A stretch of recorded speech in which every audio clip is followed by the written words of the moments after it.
राधे राधे सभी दर्शकों का बहुत स्वागत है। आज का जो विषय है वो बहुत ही इंटरेस्टिंग है और अगर आप ज्योतिष से मैं ये पहली बार देख रहे हैं ये वीडियो तो ये लगा लीजिए, अगर आप ध्यान से देखते हैं तो ज्योतिष का जो जा है यानी जो मूल है वो आपको समझ आ जाएगा। अगर इस चीज़ को बहुत क्लैरिटी से समझ गए तो आप ये जान सकते हैं कि आप स्वयं के बारे में कि खुद की कितनी कैलिबर है, कितनी कैपेसिटी है, कितनी स्ट्रेंथ है चीज़ों को कंट्रोल करने की। जहाँ पर ये चीज़ समझ आ जाती है तो हमारे को ऑटोमेटिकली एक स्ट्रेंथ मिल जाती है। तो ये जो स्ट्रेंथ है, ये जो बल है वो किस पर निर्भर करता है? तो ये है हमारा लगन। लगन कौन सा लगन है, लगन का मालिक कौन सा है, किस नक्षत्र में है और कौन से ग्रह उसे देखते हैं, तो ये हमारी पूरी पर्सनालिटी को डिफाइन करता है। अब जैसे यहाँ पर हम देख रहे हैं वृश्चिक लगन है। वृश्चिक राशि एक जल राशि है। अगर यहाँ पर कोई ग्रह नहीं होता है, ना ही किसी ग्रह की दृष्टि पड़ती है, तो व्यक्ति कुछ हद तक थोड़ा सा हेल्दी यानी थोड़ा सा भारी शरीर का होगा, क्योंकि जल तत्व की राशि है। वहीं पर मंगल आ जाने से उसका भारीपन खत्म हो जाता है। हालांकि स्वराशि का मंगल है, लेकिन मंगल की मौजूदगी आपको थोड़ा फिट दर्शाती है, क्योंकि मंगल जो है फिटनेस को भी दर्शाता है। जैसे गुरु है, गुरु भी ज्ञान को दर्शाता है, तब भी शरीर जो होता है भारी पाया जाता है। अब इस चार्ट में हम अगर गौर से देखते हैं तो मंगल स्वराशि है, जिस पर शनि की 1 2 3 तीसरी दृष्टि पड़ती है। तो लगन में स्वराशि का मंगल ये एक प्लस पॉइंट है। दूसरे शनि की ही उस पर दृष्टि हो जाना तो ये स्ट्रगल बढ़ाता है, क्योंकि तीसरी दृष्टि स्ट्रगल की है, यानी तीसरा भाव हमारा पराक्रम का कहलाता है, तो स्वयं के जरिए पराक्रमशील बनाता है। अब ये लगन दर्शाता है कि जातक बहुत ही मेहनती स्वभाव से है। जो भी अपने जीवन में हासिल करेगा वो अपने मेहनत के बल पर करेगा। अगर लगन को और भी खोलना चाहें तो हम नक्षत्र को देखते हैं। यहाँ पर जो मंगल है वो वृश्चिक राशि में है, जिसमें वो अनुराधा नक्षत्र को धारण करता है। अब अनुराधा नक्षत्र शनि का नक्षत्र है। आप चाहें तो गूगल पे डिटेल ले सकते हैं 27 नक्षत्रों की, जिससे आपको और क्लैरिटी मिल जाएगी। अब शनि यहाँ पर तीसरे भाव के साथ साथ चौथे भाव का भी मालिक है। शनि जो है पराक्रम को दर्शाता है। जैसा कि मैंने बताया, लगन में मंगल का होना, शनि की उस पर दृष्टि आ जाना, तो व्यक्ति मेहनत में विश्वास रखता है। 4th हाउस में भी शनि है। शनि 4th हाउस के लिए नहीं बना हुआ है, लेकिन यहाँ पर मेहनती कर्मशील होने के साथ साथ ये शिकायतें बहुत कम करता है, ये चीज़ों को स्वीकार भाव से जीता है। अब इसमें और भी चीज़ें देखते हैं। जो यहाँ 5वें भाव का मालिक है, 5वें भाव का मालिक हमारे 12वें भाव में बैठता है, यानी पंचमेश 12th भाव में बैठकर 4th हाउस पर दृष्टि डालता है। गुरु की दृष्टि, ज्ञान की दृष्टि, यानी गुरु जहाँ पर भी दृष्टि डालते हैं वो वहाँ को सेटिस्फैक्शन देते हैं, वहाँ को प्लस, यानी ये व्यक्ति मेहनत से हार नहीं मानता है, शिकायत नहीं करता है, क्योंकि इसके हृदय में सुकून रहता है। वहाँ पर हम देखते हैं शुक्र की भी 7वीं दृष्टि उसे प्राप्त हो जाती है।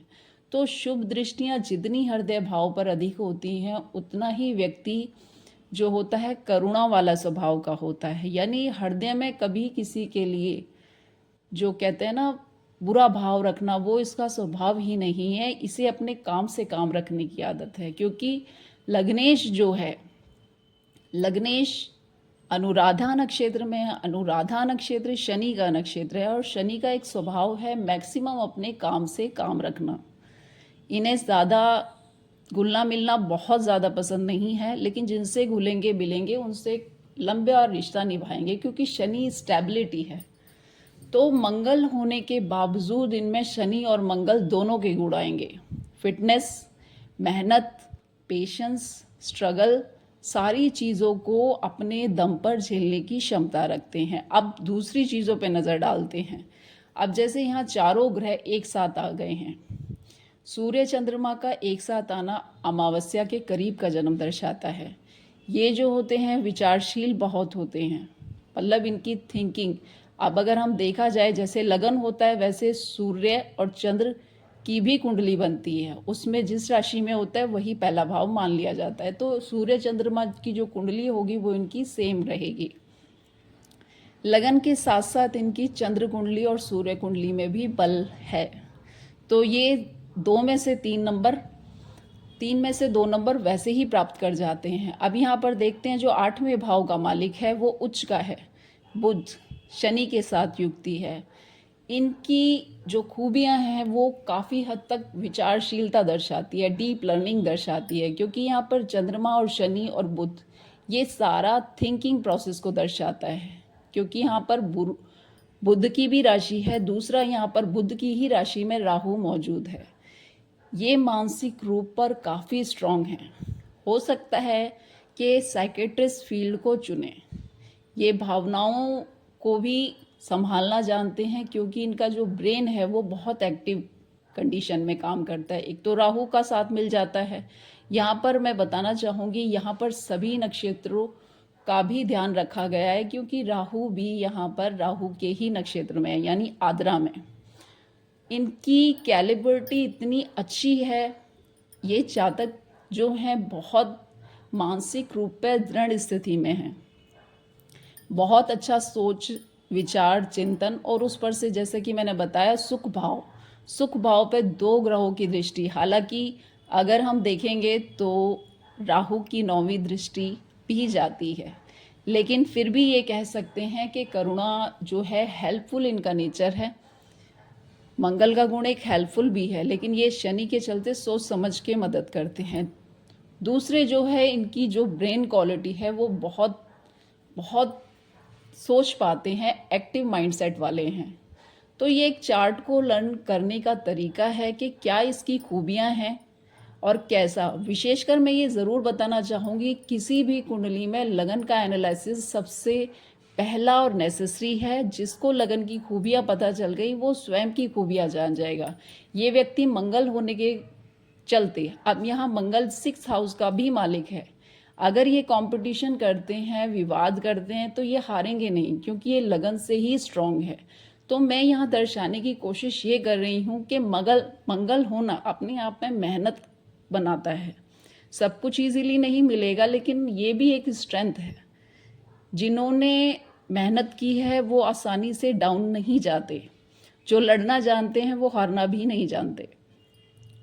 तो हो सकता है बचपन काफ़ी संघर्षशील रहा हो, लेकिन अब जब ये ग्रोथ में हैं, बड़े हो, मतलब एक एज में हैं, तो ये काबिल है, स्ट्रॉन्ग पर्सनैलिटी है, किसी भी सिचुएशन में बहुत पॉजिटिव माइंडसेट है, क्योंकि जो बुध है वो इनका उच्च का है।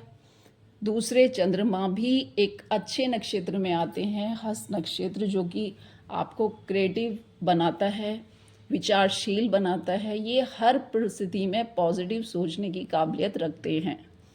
धन्यवाद।